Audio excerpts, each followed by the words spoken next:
Here, make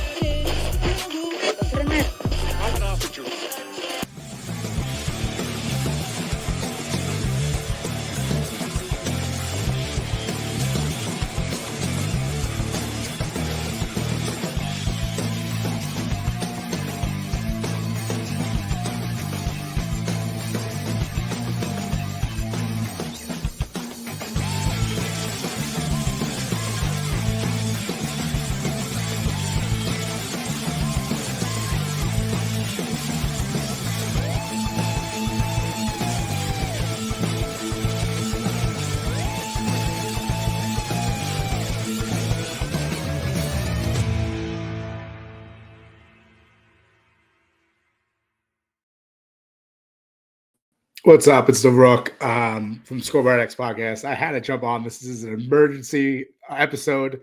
We'll do something real quick here about the New York Giants. Daniel Jones finally released by the New York Giants, obviously benched earlier this week for Tommy DeVito.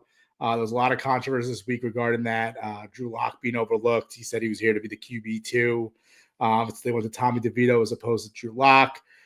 People saying that's going to affect Joe Shane and promises he makes to free agents. And I don't think it really matters. Listen, it's Drew Lock at the end of the day. I don't think Drew Lock was going to come in here and be a stud and all of a sudden start winning games for the New York Giants. He's been all right in the NFL. But to say that's going to affect Joe Shane in the future, I don't think it's going to happen if he does have a future, because this has been a disaster of a year for him.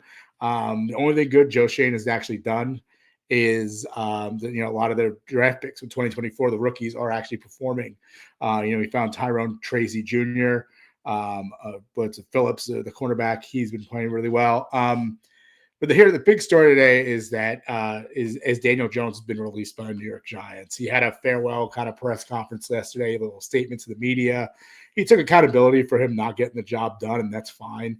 But then it came out like to everyone on Twitter to just being like, "Oh, we support Daniel. He's, he's a class act. He's a nice guy." And yes, 100%. I'm sure he is. I don't hate the guy. Obviously, he hasn't brought wins to the New York Giants in the 6 seasons he's got here. But some of the statements people are saying is kind of like just frustrating, saying that like he's being pushed out by the New York Giants. And obviously he was released. And, he's they start Tommy DeVito this week. But he's had 6 seasons here. Okay. He hasn't gotten the job done. He's had plenty of opportunities here to do what he can, to win games and to lead this New York Giant team. And, some people say he's a leader in the locker room, but it's just he's not getting the job done. And he could be a leader, he could be a class act, the nicest guy in the world, but if you're not performing and you're not getting the job done, you're not winning games in the NFL, you don't deserve a job anymore. I'm sorry. So, obviously the benching was definitely coming. The release, it was a little shocking this week, I guess.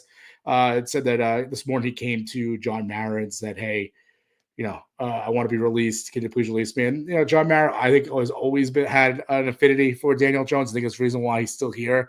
I think when it came down to Daniel Jones and Saquon Barkley both being that time, I guess, was after the 4th season of Daniel Jones, where they had a decision to make, either tag one of them or sign one of them.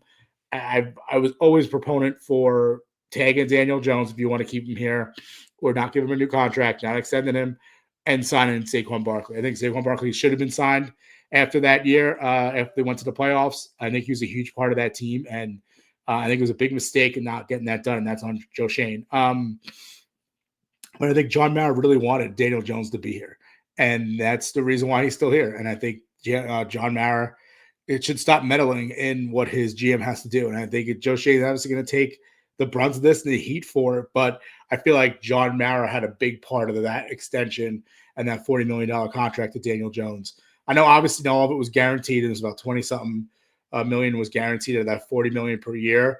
And obviously they were able to get out of the contract after this year, but now that it matters, they're releasing him. It's going to obviously take a cap hit. I don't know what the cap consequences are regarding paying him for this year is going to affect them. Obviously it's going to affect them, but I don't know how it's affected for next year, where in terms of whether there's going to be dead cap space or anything like that. But I think John Mara is the reason why he's still here. Joe Shane and Brian Dable had him the first year. They went to the playoffs. They won that playoff game. And that's legitimately the only thing you could say that Daniel Jones has done for this organization. After signing him, he set this organization back 2 years. It's been 6 seasons of watching Daniel Jones. He had one mediocre year that led to a giant contract. And just to see Giant fans, if you want to support him, it's fine. Nice guy, but he's not getting the job done. He shouldn't be here anymore. He shouldn't be, especially the starting quarterback. So someone say, I hope he gets a true shot to show his talent. If you don't think that Daniel Jones didn't have a shot for the past 6 seasons, then you got to really reevaluate whether or not you know football. 6 seasons for a quarterback. I get he was a first-round quarterback. He was drafted way too high than what he should have been, and that was Gettleman's fault.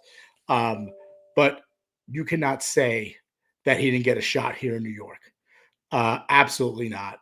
He was here. He was a starting quarterback for nearly the 6 years that he was here. I understand he had different coordinators from Shermer to Judge to Dable. Listen, Dable got the best he could out of him. Once he got hurt, he was no longer that same guy. He was not going to be the same quarterback he was. It was 2022 when he was mobile, when he was running the ball. That's when he was very good. And most of the times, the reason why he got that contract was not because he was throwing touchdown passes, because he was also rushing. He was getting a bunch of rushing yards. After that injury last year, that went away. He's not the same guy. His decision-making is just not there. I don't think it ever really did improve throughout his career. Even last week, 2 weeks ago in Germany, they had that flea flicker play, and people were saying, killing Dable, why would you go for a flea flicker on 3rd and 1? That play worked. He had 2 open receivers, and he just didn't pull the trigger. That's on Daniel Jones. And I know also probably should say, do you really do a flea flicker on a 3rd and 1? Probably not, but it did trick the Panthers in that play, and they were able to get something done. They would have had a first down in that play if Daniel Jones can make the right decision. But his decision-making is off. There's a lot of times you see open receivers. He's going for guys either in the flat. He's just not pushing the ball. And I think he's just scared. I think I've been saying that all year long. I think he's just scared to throw the ball downfield, and when he does, it's always either it's inaccurate or it's getting intercepted. And when he does finally make a push on the field, I mean, a lot of times he's throwing, these short in and outs, the flats. It's not great what he's been doing, and obviously, it's led to where we are here. And am I saying the Giants handled this week as an organization, properly? Probably not. I think it looks a lot of Joe Shane, what he was doing, the Drew Lock situation, Tommy DeVito being named the starter. I feel like they're really just naming Tommy DeVito the starter just because it's going to put some asses in the seats. He's from New Jersey. We saw what happened last year, the Tommy Cutlets thing, the 3 fingers in the air, the Italian jokes, and people liked it, and he won 3 games. And listen, maybe the talent is there. Obviously, he fell off after those 3 games. He got benched for Tyrod Taylor. But the thing here is that Tommy DeVito may have the talent. I guess they're trying to see if he does have a talent to not have to draft a quarterback next year. I think they're going to have to anyway.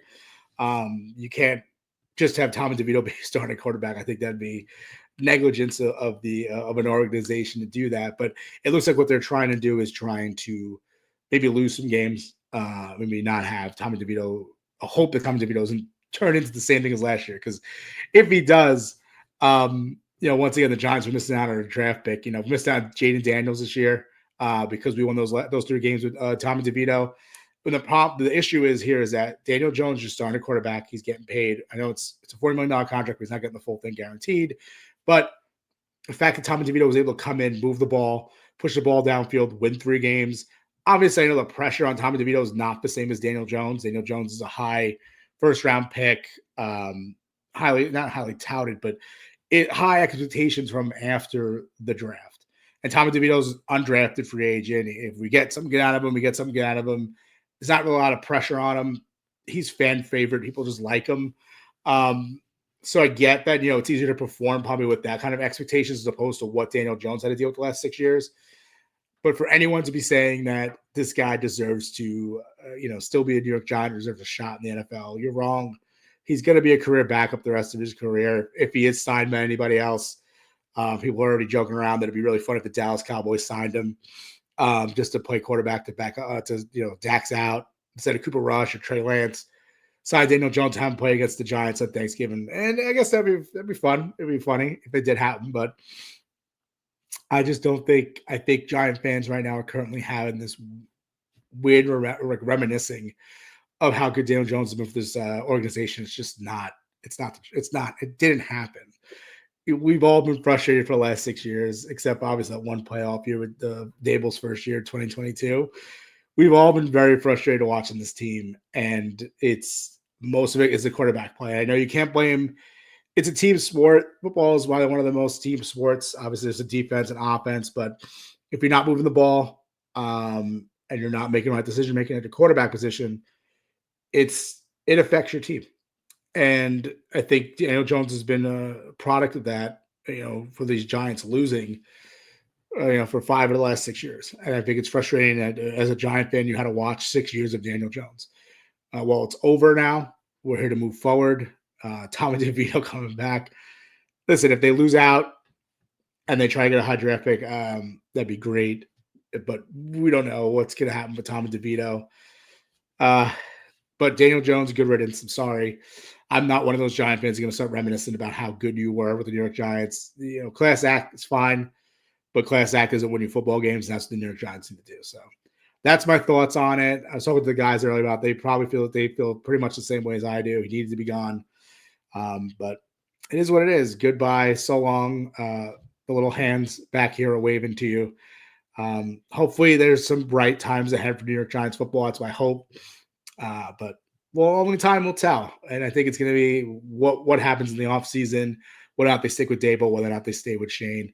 And that's pretty much, that's my thoughts. If you guys have any comments or want to talk about it further, feel free to tweet us at Score Addicts Podcast on Twitter, or comment below on the YouTube video and let us know what you think.